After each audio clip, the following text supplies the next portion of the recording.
Okay, I'm just gonna give my two pence on the Antonia and Miss R Fab situation. Two things can be right at the same time. Yes, beforehand, Miss R Fabulous was like a scammer or whatever else. Regardless if she wants to, deny it or come forward with it as well, the receipts are there.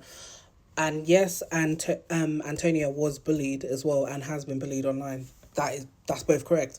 The issue lies with the cream that she gave Miss R Fab. Obviously, she did this for promo. Said £250. Here's the promo, whatever else and stuff.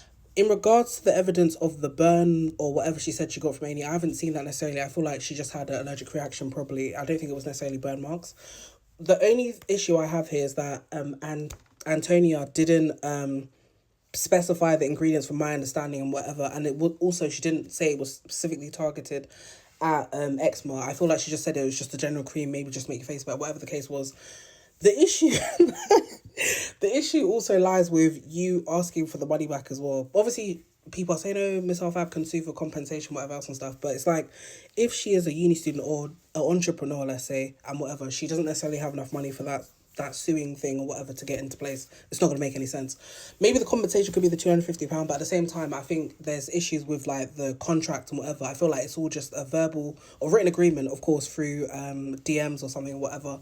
And it's like, if someone's done a written agreement, it still is binding as well. And she didn't fulfill that contract. But at the same time, because of the injuries that have occurred, it doesn't necessarily mean that she should give the money back. In my opinion, this is the one time I feel like Miss Arfab is right in this situation. She shouldn't give the money back necessarily, but also at the same time, if you've agreed to it and you said that you weren't going to review the product, whatever else and stuff, and she's aware that these injuries have occurred, whatever, you've both agreed to it, send her back the money. The next issue I have is that, of course, she did a part 1 and part 2 in regards to the situation, because Antonia went on live and then Miss Our Fabulous went live. Then she did 2 videos on her main platform with I don't know how many thousands of followers, and she keeps throwing back in Antonia's face about the bullying with Young Spray. I was about to say R Spray. Young Spray basically cussing her and calling her ugly and all this other stuff. But then you've now gone online, and this is what I mean, like, you were advocating for, you said, cool, but it's given performative now, because you went online now, as soon as, obviously, it's not going your way in regards to, like, the situation, everyone can understand and empathise that what happened to you wasn't right in regards to the reaction to the cream stuff, you went to A&E and all this other stuff, cool. But now you're referring to her as a man, and you're calling her ugly and all this other stuff. That isn't needed. Yes, she has acted improper in regards to, like, she should have waited the full working day because you had a booking and you were at, like, a fair or something, whatever it was that you were paid to go to about hair something, whatever.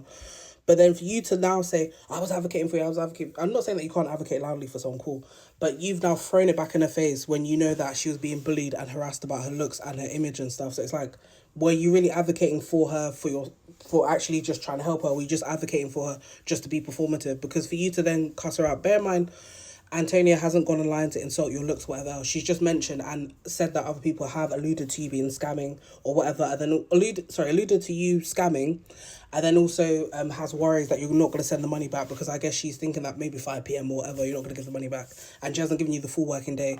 But I guess there's breakdown in communication as well, because when you said that you're going to send the money, whatever, people are saying it doesn't take that long to basically transfer the money, whatever, or do a quick transaction. If she has your details, pay, whatever, then you have the chip and pay, cool.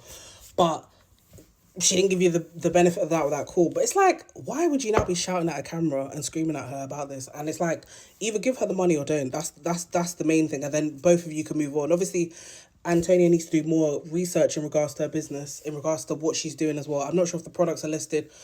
I went on the TikTok for the page and it doesn't seem like the website has actually launched. It's just a TikTok page. And I'm thinking in my head, if you're selling a product, where is the product here? I'm seeing a lot of people like, you know what I mean? Like in the image and stuff, but it's like, where is the actual product itself? I don't know if she's sending out to influencers just to get feedback, but what I would suggest for her, Antonia, is to maybe do like a market research thing where you have people test out the product and do a patch test as well.